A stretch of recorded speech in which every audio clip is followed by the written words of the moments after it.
October 8th, 1984. I saw an ad in the newspaper about a house-sitting job. Since I was short on cash, I decided to sign up. You wake up as a young man, finding themselves in a neighborhood after signing up for a house-sitting job. You're not quite sure where the specific house you're supposed to go to is, so you ask a neighbor who seems to be standing outside. "Excuse me, I'm trying to find a house on this street. Could you help me out?" "Sure. Which house are you looking for?" "I'm looking for Maxim's place. He hired me to look after it while he's away." "Maxim? Ah, that's interesting. He usually asks me to watch his place." "I'm Marko Potovsky, by the way." "Nice to meet you, Marko. Can you tell me where his house is?" "Of course. It's 2 houses down. Mine's right here, our neighbor Savo in the middle, and then Maxim's place. You can't miss it." "Thanks, Marko. Appreciate it." "No problem. Now if you'll excuse me, I just got my home automation system in the mail.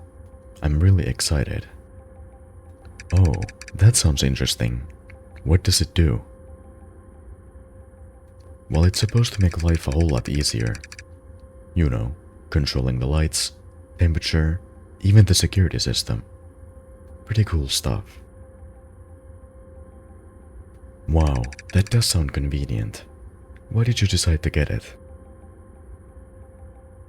"Partly because of the recent disappearances happening around here, but mainly because our neighbor Savo got one and won't stop raving about it. He left for a vacation after installing it, said it has built-in surveillance and all. Guess he wanted to keep an eye on things while he's away." "Well, I hope you enjoy setting it up. Thanks again for the directions, Marko." "No problem. If you need anything, I'm just a house away." It seems that this neighborhood has had some recent disappearances, which is slightly concerning. It makes sense that more of them would want to add security systems if there is some kind of criminal or group of them roaming around this area. You walk to the house and try to open the door. I think the homeowner mentioned the keys would be in the backyard. I should go and check." You slowly walk to the backyard and go check the flower pots, which supposedly are supposed to have the keys. Ah, there they are. Let's see if these work. Now with the key in hand, you go into the quiet and dark house.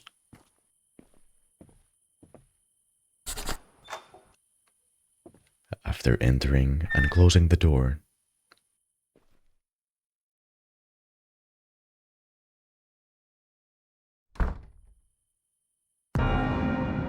the lights automatically turn on.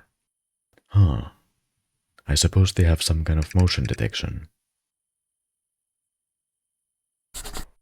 Firstly, before doing anything, you check the note on the fridge. "Hey, thanks for house sitting. Please make sure to check the mailbox, water the plants, throw out the trash." It seems that you're supposed to do some chores while you're house sitting. Well, anyway, you check out the rooms of the house to get acquainted with this place. The living room and kitchen area is fairly nice. The place is clean and simply decorated, but that actually fits the theme. In addition to the kitchen and living room area, the house also has a bathroom, a spacious garage, and an upstairs area, where on one of the doors is an interesting label. "Caution, Do not enter. The door is also locked. Interesting. In the upstairs area, there is also a bedroom.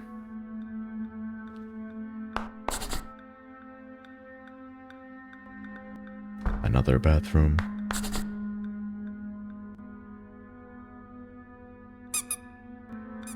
And a workroom. House seems pretty normal. Now, let's tackle that to-do list. First up, gotta grab the mail. Can't leave that lying around. You go downstairs,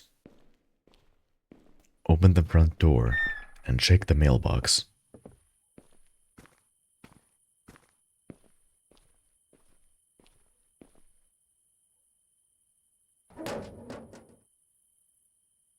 Missing. Please help. Kim calls Exon. Last seen, 23rd of September 1984, on Savard Park, wearing a black sweater and black hat. He was doing house sitting services. Missing house sitter. Huh.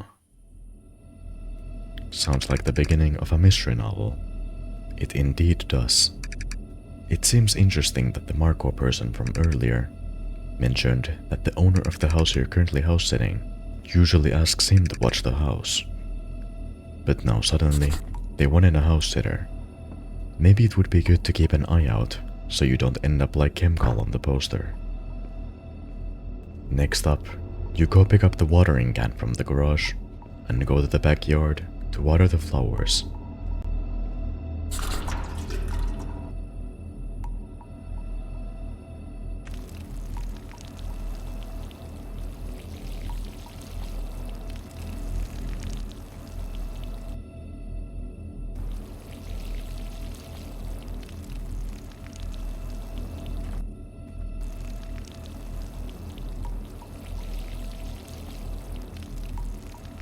Everything seems to be going well, until you start hearing rapid footsteps. Someone is here.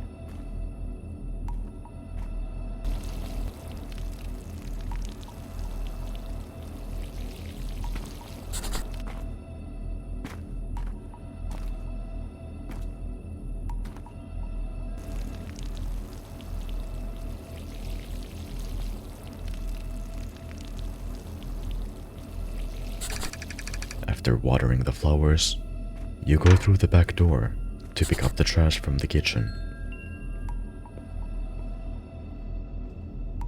Wow, this bag's heavier than I expected.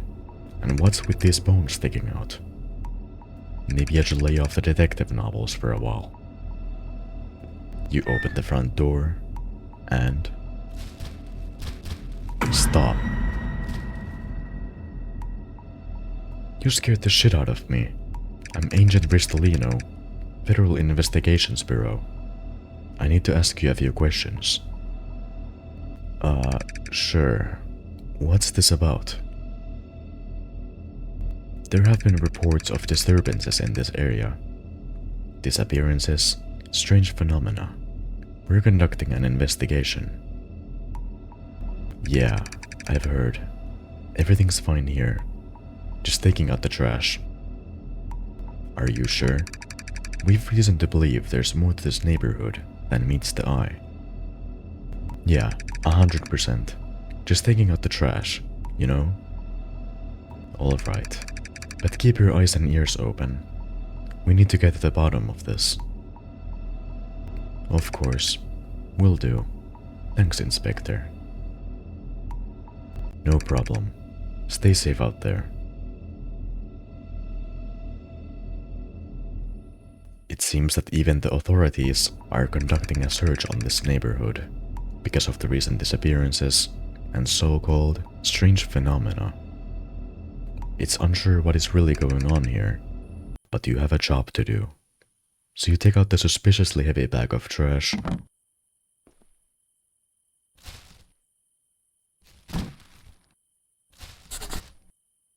and go back into the house.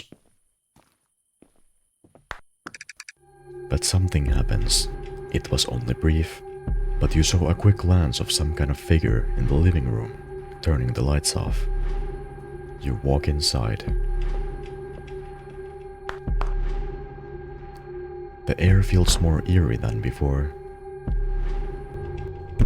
and you hear two large thuds.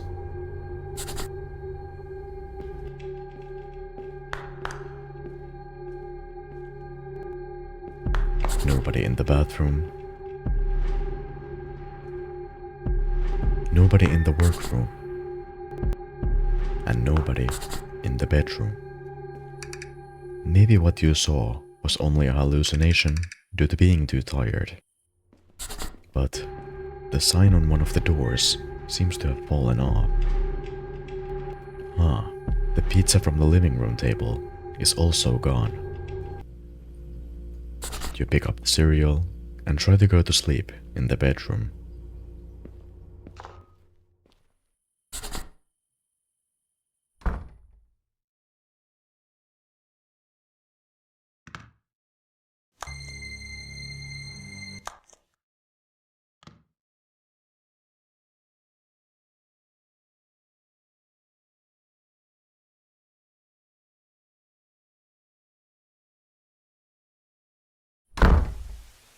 You're suddenly woken up by a loud thud, and the TV in front of you suddenly turns on, only displaying white noise.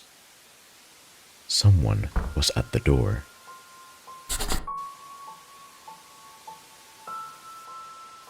What was that?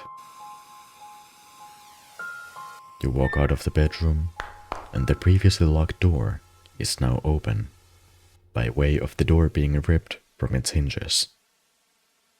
You walk in, and there seems to be some kind of bedroom with a bathroom connected inside. But more importantly, the entire place is ruined. The walls have huge scratches on them, almost like they were clawed by a bear. Something turns the lights off again in the upstairs hallway, so you go back. Someone is here.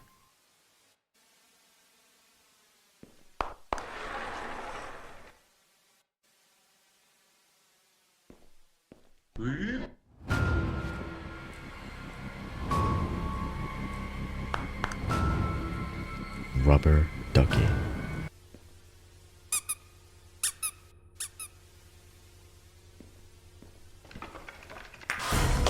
The creature appears and starts immediately chasing you. You have to run. You barely manage to escape by jumping through the window, saving your life.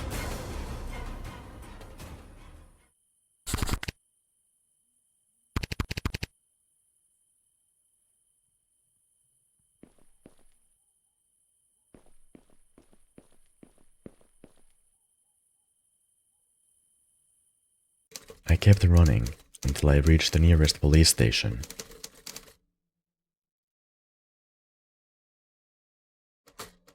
While investigating, the authorities found Marco's lifeless body in his house. Meanwhile, Maxim's remains were found stuffed in the trash bag outside his house. Their neighbor Savo has disappeared under similar circumstances. His remains have yet to be found. Despite the eerie scratches on the walls and my harrowing account, no trace of the creature is ever discovered. The case remains unsolved, leaving an unsettling mystery behind.